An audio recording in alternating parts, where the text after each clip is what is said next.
Bertemu kembali. Hari ini hari terakhir untuk tahun 2021.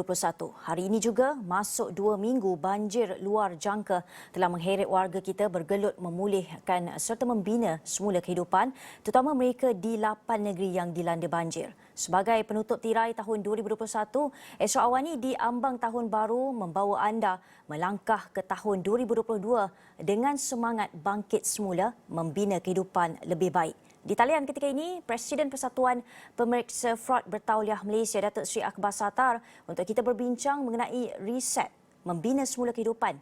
Selamat pagi, Datuk Seri. Selamat pagi. Datuk Seri, mungkin Datuk Seri boleh rangkumkan cabaran-cabaran besar yang dihadapi rakyat Malaysia sepanjang 2021 ni. Saya rasa dari tiga perkara lah, iaitu termasuk politik, dari segi ekonomi dan juga sosial ya. Kalau kita tengok dari segi politik, sudah tentu kita boleh lihat iaitu keadaan politik tak apa stabil ya.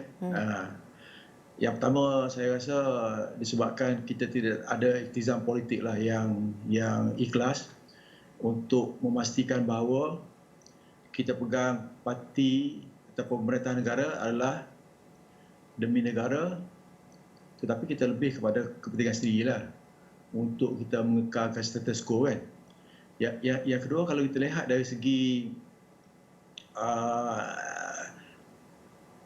perebutan kuasa, dan satu lagi kita juga kena ingat iaitu intellectual honesty. Mana apa yang kita janji tu naklah kita tunaikan lah. Tapi boleh buat jika sekiranya kita serius sikit kan. Dari segi ekonomi saya rasa sederhana, tetapi sudah tentu pada tahun ke depan ni kita harap keadaan akan pulih, terutama sekali selepas pertengahan tahun dan sebagainya. Tapi ini memerlukan kestabilan politik juga. Jika tak stabil politik, maka sudah tentu bukan saja keadaan ekonomi akan terjejas, bahkan juga dari segi sosial kan, iaitu dari segi kalau kita lihat kegiatan rasuah dan sebagainya, itu juga banyak diperbincangkan dan tak habis cerita ya. Jadi saya rasa perkara-perkara demikian tak patutlah wujud lagi, tetapi hendaklah kita bersama-sama melakukan sesuatu lah demi negara dan rakyat.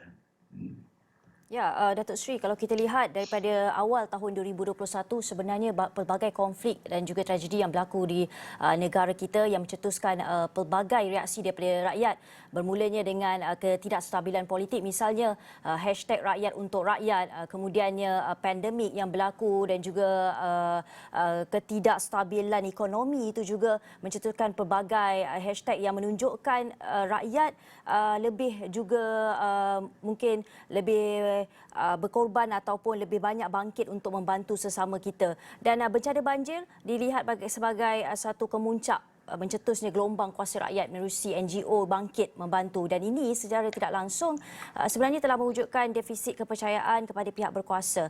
Tapi sebenarnya sekarang bukan waktu untuk menuding jari. Sebaliknya, soal kehadapan, Datuk Seri, apa perlu dilakukan untuk menjayakan hasrat untuk reset menjelang tahun baru ni? Saya rasa sesuatu yang bagus ya apabila kita melihat apabila berlakunya krisis ya, rakyat kita tak kira bangsa bersatu. Jadi jika sekiranya kalau ia juga berlaku semasa keadaan bukan krisis, maka sudah tentu ini akan memberi manfaat yang baguslah, sebab kita patut berada dalam keadaan demikian. Dan satu lagi saya rasa kita kena menerima lah, iaitu kita punya kelemahan-kelemahan yang ada dan juga perbaiki kelemahan. Dan ada juga kebaikan yang telah dilakukan oleh kerajaan, tetapi perkara sedemikian bukan senang untuk kita melakukan sesuatu, dan kemungkinan besar ya sesuatu tindakan yang diambil oleh kerajaan tu kadang-kadang mungkin juga tidak terlaksana dengan baik kerana ada bangkangan-bangkangan. Tetapi jika sekiranya kritisisme itu adalah untuk kebaikan, bukan kerana sebab politik, itu tak apa ya. Jadi itu saya rasa mindset kita hendaklah bertukar, iaitu sebagai ahli politik, ia bukan satu kerja, bukan karier ya.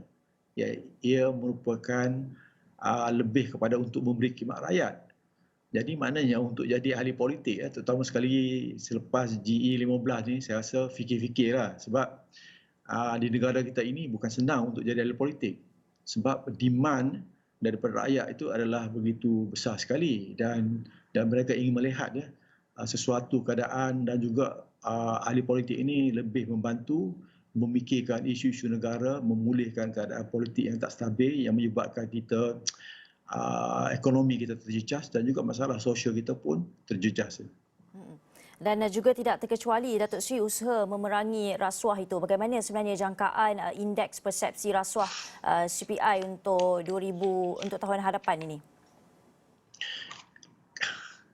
CPI ini adalah dia bukan saja melihat kepada kegiatan-kegiatan rasuah lah, tetapi soalan-soalan iaitu yang ada di dalam 9 iaitu secondary sources yang digunakan oleh Transparency International di Berlin tu untuk negara kita saja kalau 9 tu maknanya ia bukan saja melibatkan rasuah tetapi dia ada juga berkait dengan tadbir urus iaitu mengenai red tape, birokratik punya isu dan sebagainya.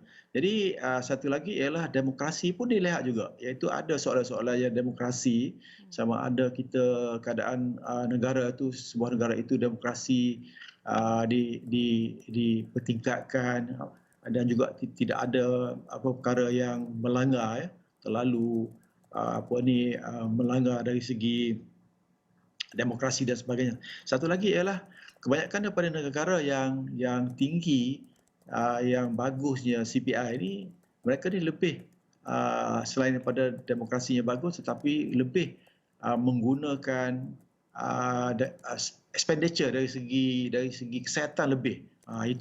Itu ada petunjuk dia lah.